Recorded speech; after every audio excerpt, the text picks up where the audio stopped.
All right, welcome in everybody. I'm Casey Johnson. We're doing a new video Bulls Mailbag edition. You can send me your questions weekly at KCJHoop. I promise I'll check my mentions, which I don't always do.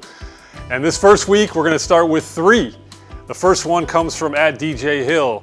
Does the Bulls hovering around 500 and in the play-in change their plans to trade Zach and or Vooch? What I always say is things are fluid. Never say never. There are 13 games between now and the February 6th trade deadline. So let's say the Bulls get nutty and win 11 of those 13. Maybe they shift into buy mode.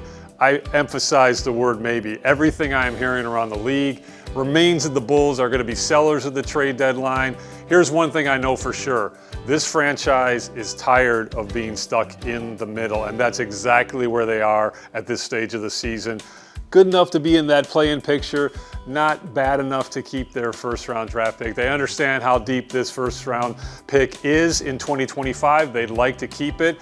Thus, you still hear names like Zach LaVine and Nikola Vucevic available. If you're asking me to predict who gets moved, at this stage, I still think there's more momentum for a Nikola Vucevic trade at some point rather than a Zach LaVine deal. That's partly based on contract, partly based on fit.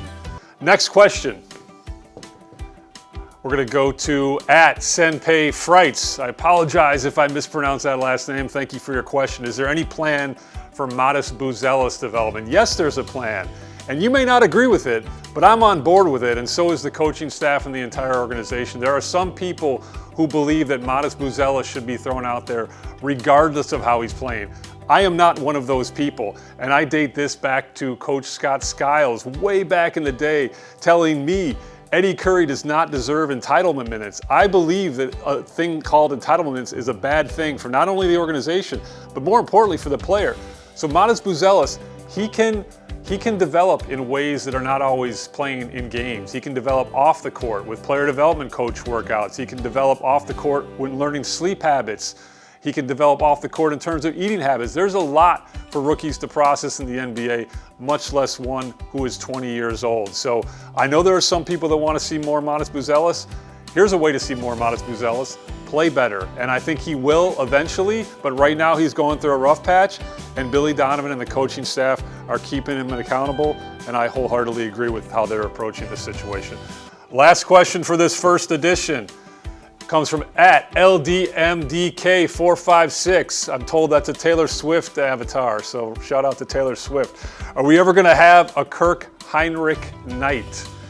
I mostly included this question because of my relationship with Kirk Hinrich, and my answer to that would be, if there was a Kirk Hinrich night, would Kirk Hinrich show up? And only Kirk Hinrich may get that joke. The guy likes to be anonymous behind the scenes. Wonderful Bulls career. You will not be seeing a Kirk Hinrich night.